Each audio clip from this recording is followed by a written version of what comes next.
Dito lang banda, huwag na kayong magala. Straight on. Please guide her doon. Excuse my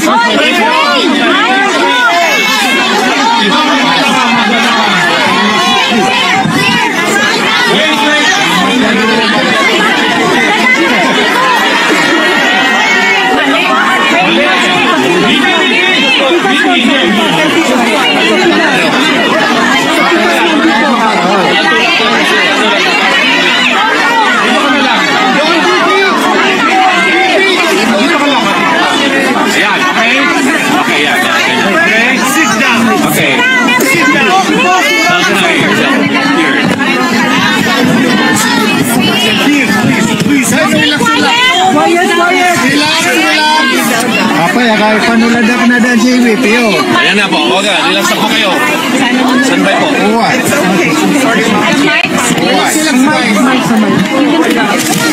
Okay.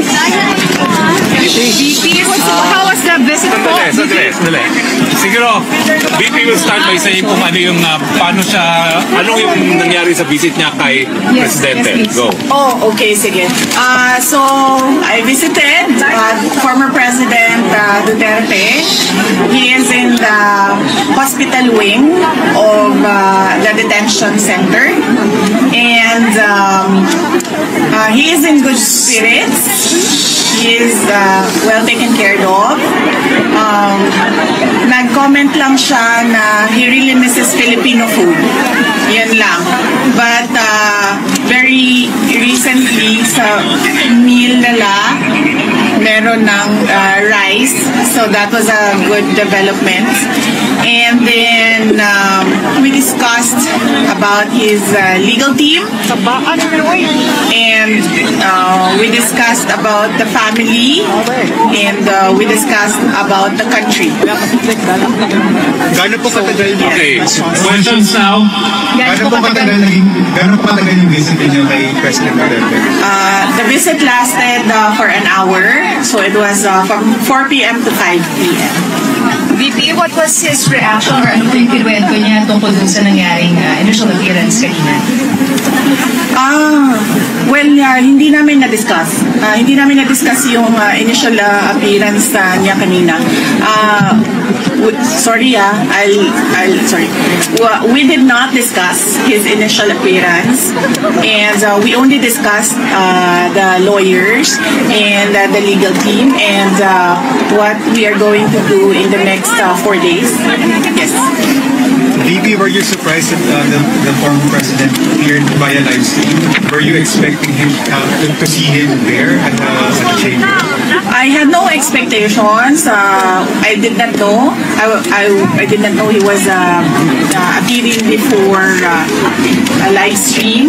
But I think it was the decision of the doctor. So inside the facility, all the decisions are made by the doctor. Vicky, what's the plan now? The next hearing is September 23 pa. How will the family prepare for this? May rotation ba? Okay. So I have not discussed the arrangements with next of kin and relatives here. I will discuss it with them tonight, and I will relate to them also what the president said and what the president wanted them to know. And So yes, we haven't made arrangements yet. But I will not leave until a relative comes to make sure that there is a next of kin living here. Yes. VP, tungkol po sa usapan nyo ni dating Pangulo, may hiniling po ba sa inyo? Sa usapan nyo ni PRRD, may hiniling po ba sa inyo? English. Oh, yeah. Okay. Yes. When we talked, he, as a request, he asked me to go home. So, he repeatedly said, do not leave the country. Do not leave the Philippines. And so, I told him na, I understand that. And I do not want to be here as well. Unfortunately, I am the only one who has a Schengen visa, and I am the only one who is a lawyer. So I told him that when we are able to meet with the legal team, that I will immediately return home and yes, do my work. May defense team na po ba si PRRD, ma'am? Defense team, yes. We already have a lead counsel, and there will be meetings with. We had a meeting with him yesterday, and then we will have a meeting in person when he arrives this weekend. And how many? Is it Nicholas Kaufman? Okay. Yes, the president already appointed term. Yes, the president already appointed Nicholas Kaufman as his lawyer. Ma'am, let me just go back to what he said to you, telling you not to leave the Philippines. Yes. What was the specific concern about it? And if you can also address yung, kasi according to Malacanang, they gave you a travel authority until April 30 in several countries. Yes. Ano po kaya yun, ma'am? Ano yung reason for the travel? My travel? Yeah. The moment that I felt that it was an extraordinary rendition, the moment that I felt that it was a kidnapping because they were holding him in 250, which is the air base of the Presidential Airlift Wing.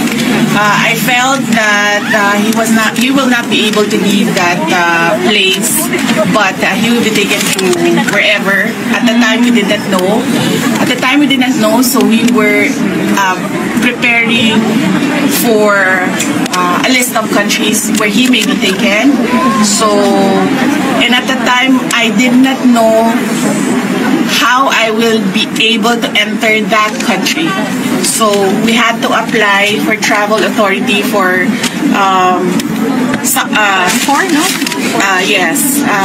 countries because I did not know how I would be able to travel. Okay. So, di siya necessarily pupuntahan VP or kumbaga i-complete yung travel up to April 30? With regard to the date, no. No because naman. at the time, I did not know also how long was I gonna be, how long was I gonna be, yes, wherever he is. So we applied for until April 30. But it doesn't mean that I will be here until April 30. Yeah. So I will be here until the legal team is doing their work already, and another relative is here to assist him. Did he explain his concerns why you shouldn't, leave the Philippines? He said that yes, I should immediately go back and just leave him here. But I said no, I cannot do that because no one will decide for him outside. So very limited people have access to him right now. So I told him that I just have to form that legal team. Then I can work remotely in the Philippines, talking to the legal team, and then. Yes, so I just need the next of kin to come here, and everyone's applying for visa right now. Pero wala po siyang fears that it will be taken advantage of your absence? Well, he did not express fears about taking advantage.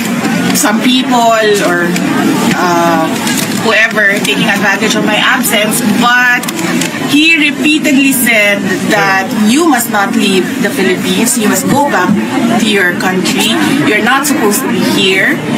And then I insisted that yes, I know what I have to do, and that I just need to set up something here in The Hague, and then I will immediately go back to the Philippines. VP, What was the disposition po, demeanor of the president when you saw him? And were you able to see po yung detention center, the detention area for former president? No, I was not allowed inside his detention area. We met in the visitors area, and the demeanor was, he looked well rested. I asked him that. I said, you look well rested. And then he said that, well, I don't do anything here except sleep and watch TV, because he has access to a TV. And then I also, and then I asked him about the food, because I know his preferences for food. And then he said, yes, well, that's my only complaint is that I really miss Filipino food. Specific food. Kuan mo gud na sa Bisaya ba kanang Inununan. kanang Paksiw lang. Paksiw na isda. Ayan lang muna sa Bisaya. Inununan, yeah. May ganay na paksiw, inununan. VP, inununan. comment po doon sa plano ng mga otoridad na i-raid po yung tahanan ng mga Duterte sa Davao City. Ito ba ay makonsider nyo na part sa para papagsakin ng mga Duterte? Yes, I heard about that. The search warrant applied for all the houses, all our houses, all the members of the family. And I mentioned to my siblings that you don't have control over this anymore. So I just told them that just secure your valuables, and then just allow them to do the search, and then we expect that there will be planted evidence inside the houses. So I told them that we'll just have to face that as well, because that is the template that they did with former Congressman Arnie Teves. It's exactly the same template. So I told them that it's pointless. It's pointless to fight. So just allow it to happen. It doesn't mean that that search is illegal. But then I told them that no one should be hurt. No one should resist. Just allow them to do whatever that is illegal. Ma'am, any comment po doon sa sinabi ni PCO Yusek Castro na walang kidnapping na nangyari sa lahat po ay may papeles tungkol po sa pag-aristo kay PRRD? Well, it was really kidnapping. You see the comments all around the world from experts. Yes.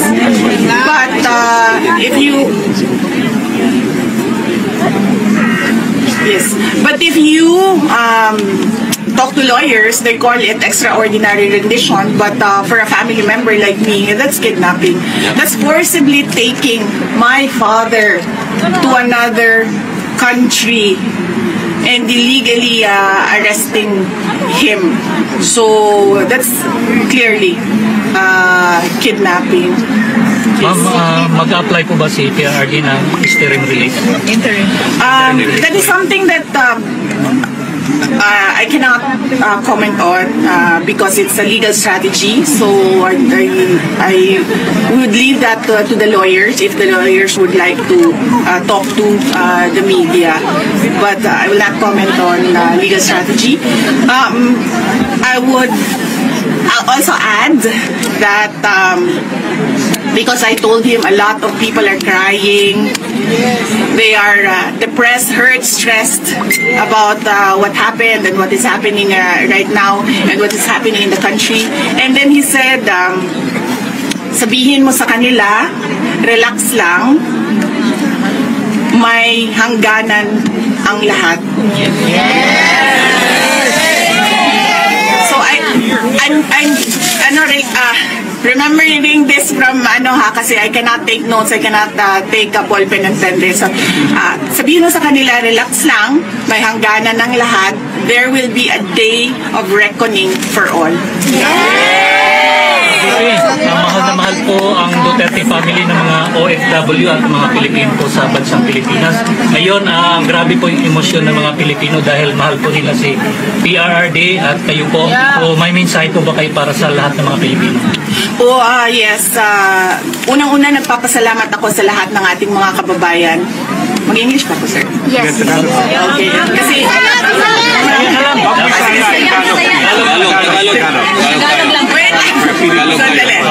Okay. Sige. Gadget lang ha. Gadget lang. I'll start with first off, I'd like to thank all our countrymen for your prayers and your profound support to the former presidents. We can feel your love. We can feel your anger. We can empathize with everyone. Everyone's rage about what happened. And let us not be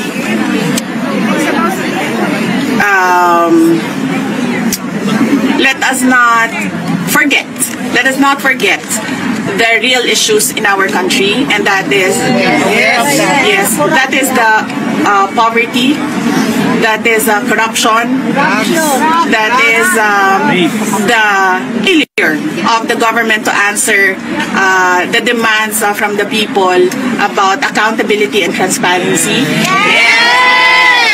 The failure of the government to address peace and security in our country. So, your flowers, why is it? Because I wanted to give it time. Airtime. I wanted to give the flowers airtime because I don't know who gave this, but the people who gave this made efforts to go to a flower shop and buy flowers. So I wanted to give it airtime just to say thank you to those who took time to buy flowers. They know I love flowers, so that's Address that. Now, she will now address the Filipino community. Harap ka na dito, video. dito sa So, isa po na tayo.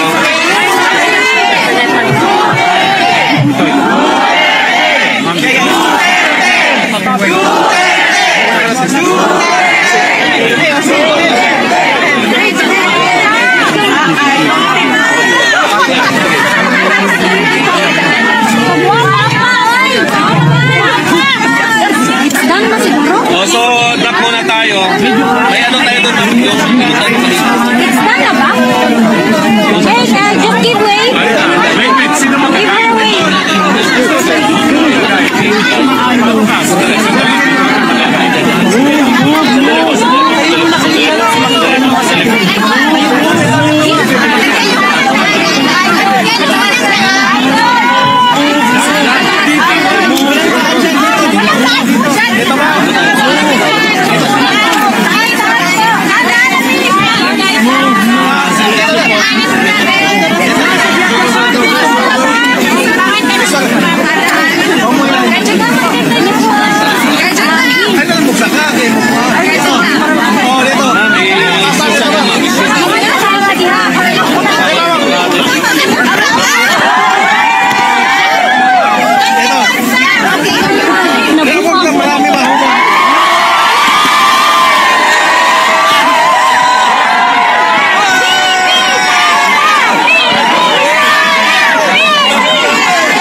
suporta dito. At sa ating mga kababayan na nandun sa Pilipinas, salamat ako sa pagpapakita nila na dati. At sa narinig sa nangyari kay President Duterte, sa nangyayari sa ating bayan, napakahalaga yung pagpapasalamat ko sa mga dasal ninyo. Madami ang nagdadasal at malaking tulong yon ang dasal dahil nagbibigay yon ng lakas ng loob sa lahat ng pinagdadaanan ngayon ni President Duterte. Pangalawa, madami sa inyo ang hindi nagtrabaho ngayon.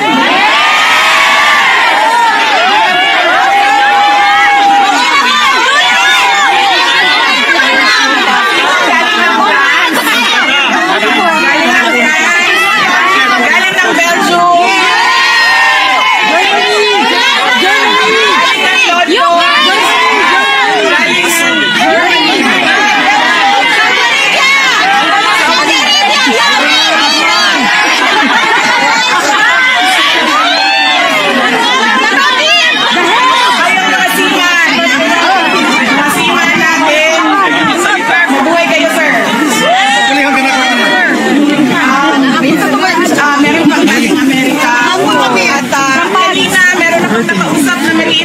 Dito, kanina umaga, sabi ko sa kanila, napakahalaga ng inyong mga trabaho kayo, huwag ninyo pabayaan. Euro is nothing without our ex-president!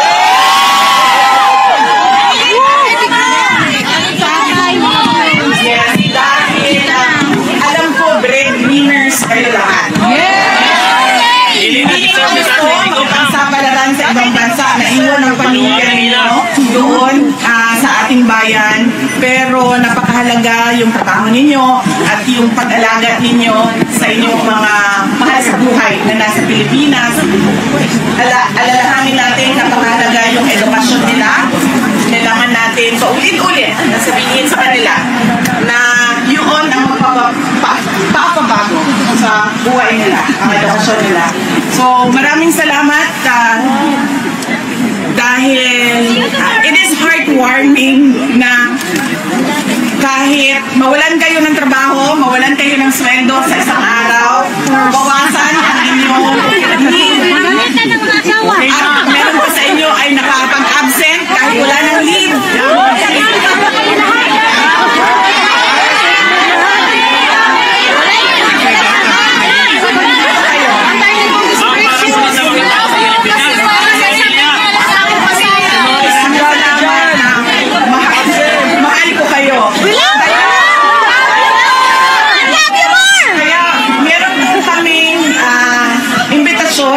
Sa inyo, paanyaya sa inyo na tayo ay magsama-sama sa March 23.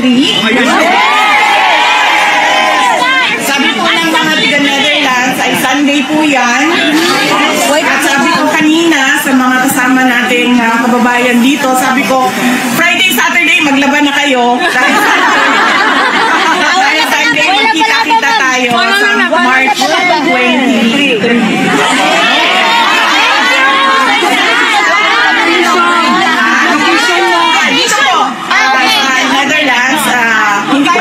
Sa Amsterdam, sa Hague, pero dito siya sa Netherlands. Alam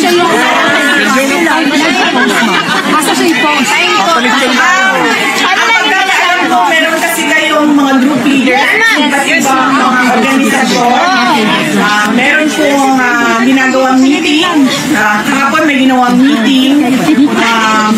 Di ba po, sasabihin ko sa kanila na i-post nila publicly para kahit membro ng grupo ay alam nila kung saan sila.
nandyan sila sa labas.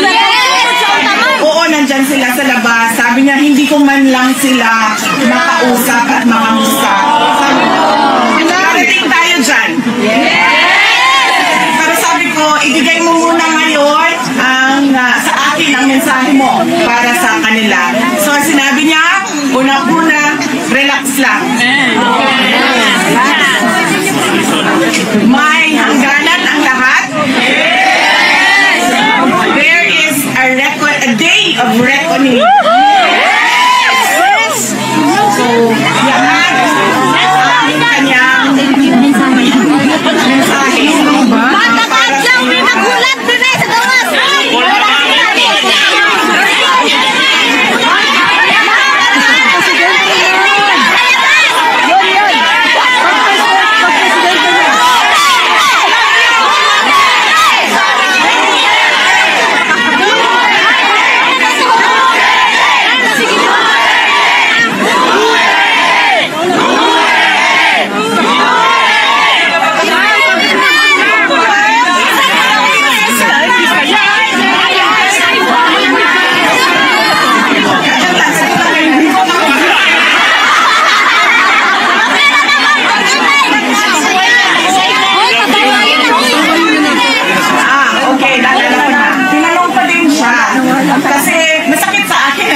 Na umiyak kayo. Alam mo yun?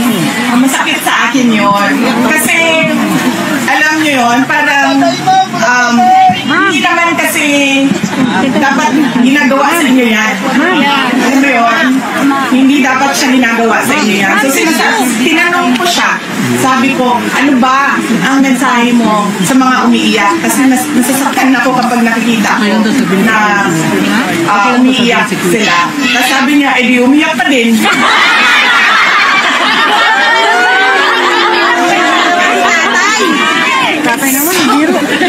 usual na, alam niyo na, yung sense of humor niya. Sabi niya, di umiyak ka din. Then sabi ko sa kanya, alam mo, wala akong masasolve na problema kung iiyak ako. Sabi ko, ano lang, ang kailangan ko lang ngayon ay ang mensahe mo sa kanila para hindi, mabigat sa loob, sa damdamin. Pakabastog, ma'am. At sinabi niya na, as a Filipino, I never surrendered my country.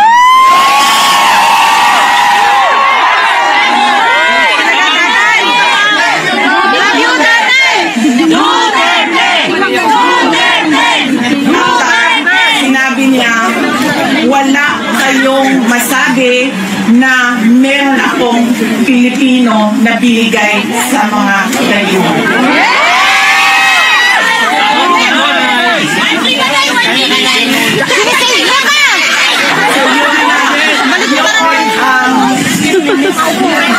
Yung mensahe niya, nung tinanong ko siya kung ano ang specific mo na mensahe sa mga umiiyak, parang hindi ata yun papatigil sa iyak niyo. Unfortunately, yun ang mensahe niya. Yan ang sentiments niya na gusto niya daw malaman ninyo na hindi niya daw talaga sa lahat ng kanyang pagtatrabaho para sa ating bansa, ibinigay ang ating bansa sa mga kayo.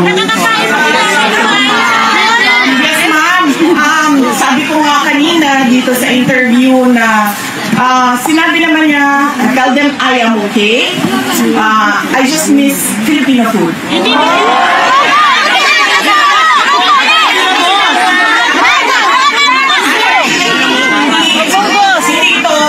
Pilipinas na pwede ka magdala.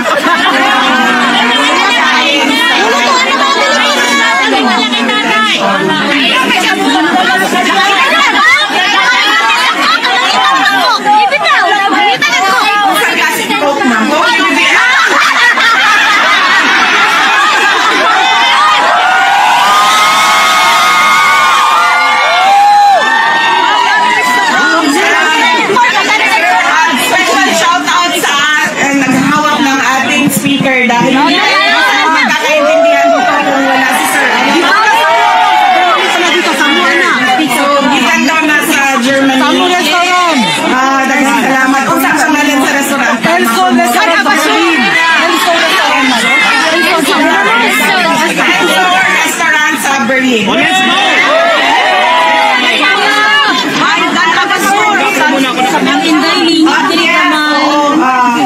Siguro when we meet sa 23, magtanong dito about sa birthday ni President Duterte sa March 28. Siguro, nakikita tayo sa 23. It will be a very casual meet and greet para sa inyong lahat. I'm sure gusto ninyo ng mga chismis. Pero isa din sa